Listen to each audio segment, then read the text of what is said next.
Good morning everyone. कैसे हैं आप सभी? उम्मीद है आप सभी घर पे स्वस्थ होंगे, सुरक्षित होंगे। आज हम भारतीय दंड संहिता 1860 के टॉपिक अनलॉफुल असेंबली के बारे में चर्चा करेंगे।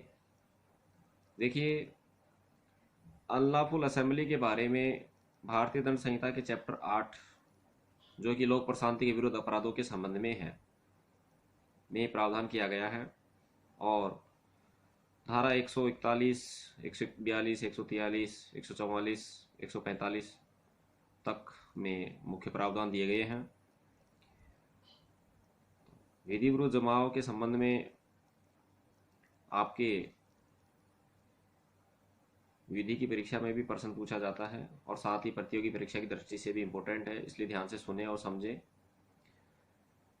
विधि विरुद्ध जमाव की बात करें तो देखिए, प्रत्येक जमाव विधि विरुद्ध जमाव नहीं माना जाता। सर्वप्रथम विधि विरुद्ध जमाव के लिए जो व्यक्तियों की संख्या है वे कम से कम 5 होनी आवश्यक है।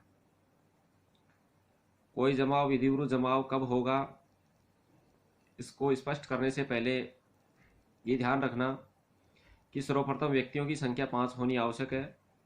कि 5 या अधिक व्यक्तियों का जमाव होना आवश्यक है, तभी ये संभावना होगी कि वह विधि विरुद्ध जमाव है या नहीं है। लेकिन सबसे पहले 5 व्यक्ति होने आवश्यक हैं। 5 या अधिक व्यक्तियों का जमाव विधि विरुद्ध जमाव कहा जा सकता है यदि उन व्यक्तियों का जो उस जमाव में शामिल हैं उनका सामान्य उद्देश्य, देखिए सामान्य उद्देश्य के संबंध में धारा 149 में प्रावधान दिया गया है, वहां से आप पढ़ सकते हैं।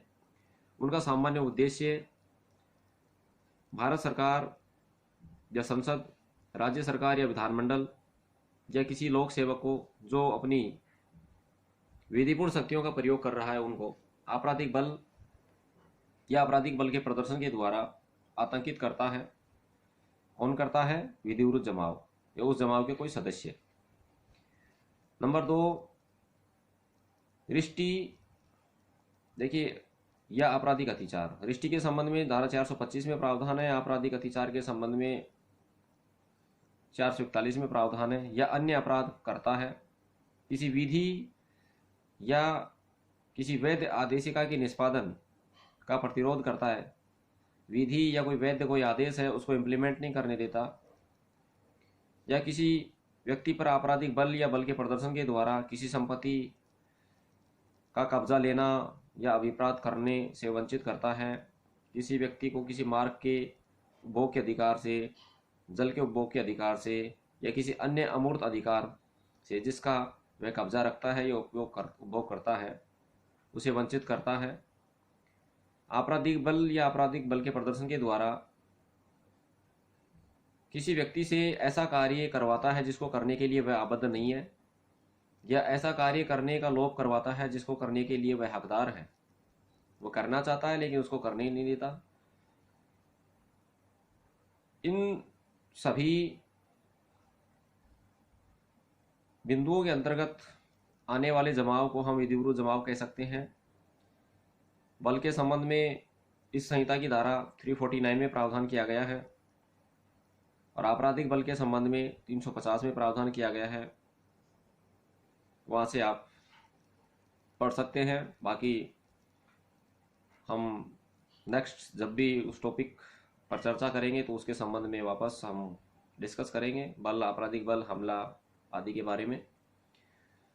तो इस प्रकार से प्रत्येक जमाव विधि विरुद्ध जमाव नहीं माना जाता जब तक उनकी संख्या 5 या उससे अधिक न हो। उनका सामान्य उद्देश्य आपराधिक बल या उसके प्रदर्शन के द्वारा भारत सरकार, संसद, राज्य सरकार, विधानमंडल या किसी लोक सेवक को आतंकित करना, रिष्टि आपराधिक अतिचार का अपराध करना, विधि या कोई वैध आदेश है उसके निष्पादन में प्रतिरोध करना, किसी व्यक्ति को मार्ग के अधिकार से, जल के अधिकार से या किसी अन्य अमूर्त अधिकार से वंचित करना। इस प्रकार से ये विधि विरुद्ध जमाव के अंतर्गत माना जाता है। अब इसके बाद में धारा 142 की बात करें, विधि विरुद्ध जमाव का सदस्य होना। देखिए, कोई व्यक्ति इन तथ्यों से परिचित है कि कोई जमाव विधि विरुद्ध जमाव है, वह जानता है कि कोई जमाव विधि विरुद्ध जमाव है, उन तथ्यों से परिचित है और फिर भी यह जानते हुए साक्ष्य उस जमाव में सम्मिलित होता है और उसमें बना रहता है, तो ये माना जाएगा कि वह विधि विरुद्ध जमाव का सदस्य है। अब कोई व्यक्ति विधि विरुद्ध जमाव के तथ्यों से परिचित होता है और उस जमाव में आशयपूर्वक इंटेंशनली सम्मिलित होता है, बना रहता है, तो उसे विधि विरुद्ध जमाव का सदस्य माना जाएगा। और इसके लिए पनिशमेंट की बात करें तो भारतीय दंड संहिता 1860 की धारा 143 में इसके बारे में पनिशमेंट के बारे में प्रावधान किया है कि कोई व्यक्ति विधि विरुद्ध जमाव का सदस्य होगा, वह 6 मास तक के कारावास या जुर्माना या दोनों से दंडित किया जा सकता है।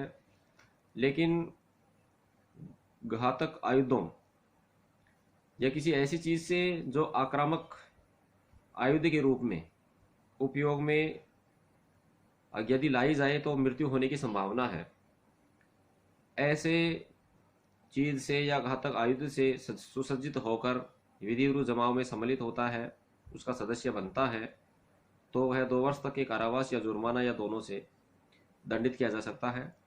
इस प्रकार से हमने अनलॉफुल असेंबली के बारे में धारा 141 से 144 तक चर्चा की। आज के लिए इतना ही। थैंक्स।